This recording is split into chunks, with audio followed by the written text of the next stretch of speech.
Now, everyone thinks they know DMart's secret. Low prices, every day low prices, no discounts, no gimmicks, the Walmart formula. That is not the secret. In 1992, a stockbroker in Mumbai was 7 days away from losing everything. He had bet against Harshad Mehta, the man who was at the moment the most powerful force on the Indian stock exchange. He had short sold the shares Mehta was inflating, and Mehta was crushing him.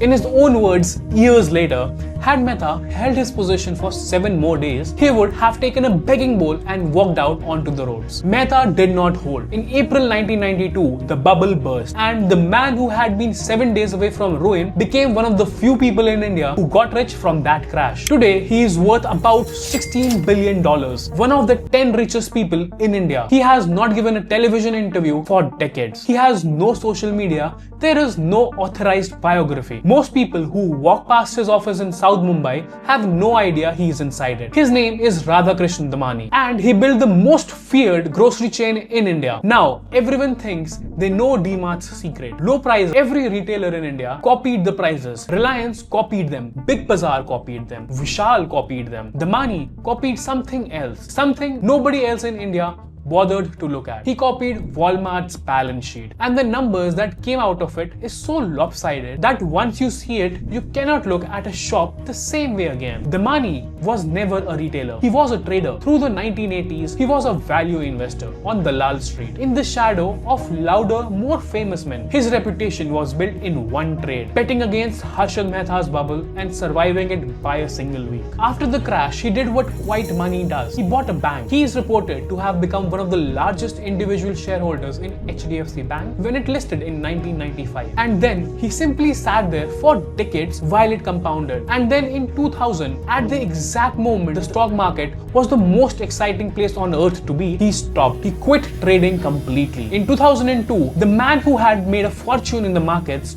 opened a grocery store. One store in Powai, Mumbai. Reliance Retail did not exist yet. Modern retail in India was barely a category. And India's sharpest trader had walked away from the markets to sell rice and soap. Everyone thought he had lost it. Here is what every Indian retailer did in the 2000s. They studied Walmart. They copied the everyday low price model. They copied the no discount discipline. They copied the bulk buying. And then they went out and did the one thing that Walmart does not do. They rented. Big Bazaar rented. Reliance Retail rents. 20,000 stores, almost all of them leased. Every Indian retailer treated real estate as somebody else's problem. Because the textbook says, do not tie up capital in property. Deploy it into more stores and grow faster. But go and open Walmart's annual report. Turn to the section called properties. Walmart owns 3,728 of its 4,611 US stores, about 81%. Walmart is one of the largest private landowners in America. The everyday low prices is the thing everyone sees. The land underneath it is the thing that makes the price possible. India copied the shop window. Damani copied the deed. He put DMart's cash flow and later the money from its 2017 listing and 4,000 crore share sale in 2020 into buying property. Building after building, plot after plot. By 2026, DMart owns the land, the building, or both under the large majority of its 503 stores. Which brings us to the number. Open DMart's annual report and find the line marked rent. 5 crore rupees on revenue of nearly 50,000 crore rupees. Add in every lease cost the accountants push into other columns, the depreciation, the interest, and DMart's total cost of occupying every square foot of every store it operates comes to 0.4% of its revenue. Now look at Trent, Westside, Zudio, one of the best run retailers in the country. 8.4% of revenue on rent. That is a 20 times gap on a cost that every competitor pays every month in every store forever, and DMart essentially does not pay at all. That gap does not show up in quarters. It compounds, and over 20 years and 500 stores, it becomes a wall no competitor can climb without spending as much time and as much capital as the money spent. He bought the land so that no landlord could ever raise the rent. If this sounds familiar, A business that looks like it sells you one thing while quietly owning the ground underneath it. I broke down exactly this in a video on McDonald's. The burger was never the business. The land is the big one. But it only works because of the other three choices, and every one of them looks like a mistake. He pays cash. Every retailer on earth buys inventory on credit. Take the goods now and pay in 30, 60 or 90 days. Sell the stock before the bill comes due. It is free working capital and the math is entirely in the retailer's favor. DMart's supplier waits 8 days. That is it. 8 days and the money is in their bank. Which means DMart has to fund every rupee of inventory itself. A genuinely worse deal for DMart on paper. And in exchange, DMart asks for a price nobody else gets. Supplier, who spends their life chasing payments from every other chain in India, gives DMart their sharpest number because DMart always pays and always pays fast. The cheapest shelf in India is bought with the fastest check in India. He went slow. Every retailer in India raced to plant a flag in every city. Damani clustered deliberately. Maharashtra, Gujarat, Karnataka, Telangana, Andhra Pradesh. Even today, after 500 stores, nearly 700 of DMart sits in those 5 states. Maharashtra alone has 128 stores, a quarter of the entire chain. The logic is simple. A store in a dense cluster shares a supply chain, shares trained staff, shares a manager who can be there within an hour. It opens cheaper and it ramps faster than the same store dropped into a city DMart has never operated in. It took DMart 8 years to open 25 stores, then 24 more years to reach 500 stores. In an industry that worships speed, he worshipped density. He did not borrow. While DMart was quietly compounding, Future Group, Big Bazaar, was expanding on debt. It defaulted on more than 17,000 crore rupees. In 2022, it went into insolvency. In 2024, a court ordered it to be liquidated. The same credit cycle that killed the Future Group never touched DMart because DMart did not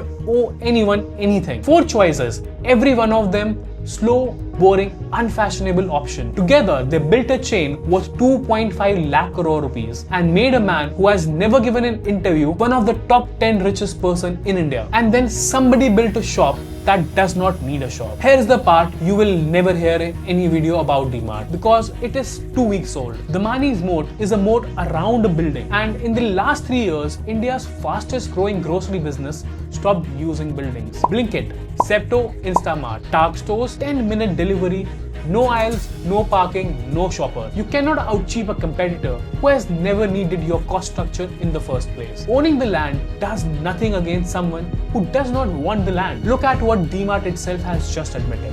DMart Ready. Its online arm operated in 24 cities a year ago. Today, it operates in 11. It walked out of 13 cities. In its own investor presentation, the company says it is now focusing only in large towns. Same-store growth has fallen from 7.1% to 5.5%. Sales per foot are down 2.4%. DMart is adding space faster than it is adding sales. It opened 3 net new stores last quarter, the fewest in the last 3 years. And on the 11th of July, the board of the company that has never needed a rupee of debt approved 1,000 crore rupees of borrowing. Now be fair to him, DMart is not dying. Revenue grew 15% last quarter. Profits grew. Margins actually went up. 11 crore people walked through those doors in the last 3 months. And here is the honest correction to the legend. DMart is not India's highest margin retailer. It never was. Trent earns roughly double the DMart's net margin. DMart's margin is so thin on purpose. This is what everyday low pricing means. You hand the savings to the customer. What the land bought DMart was never the fattest profit.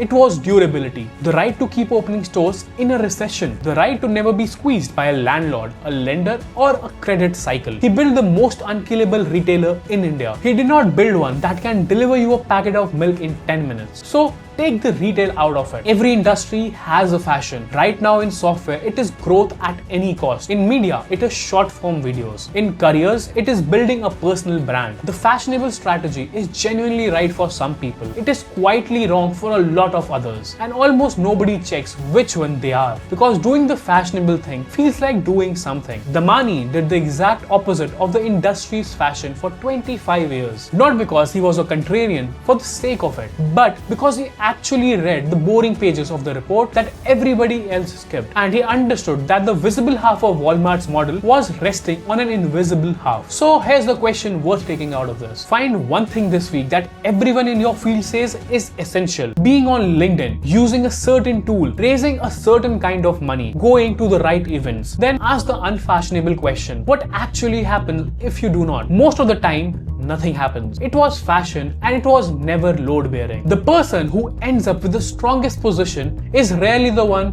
who looks most impressive getting there. It is usually the one who did the boring things patiently while everybody else did the exciting thing loudly. Damani bought the land so no landlord could ever raise his rent, and then somebody built a shop that does not need land at all. Both of these things are true. This is what makes it worth watching. This channel takes apart the choices that build the businesses around you, including the ones that stopped working. If you want to keep seeing them, subscribe. I'll see you in the next one.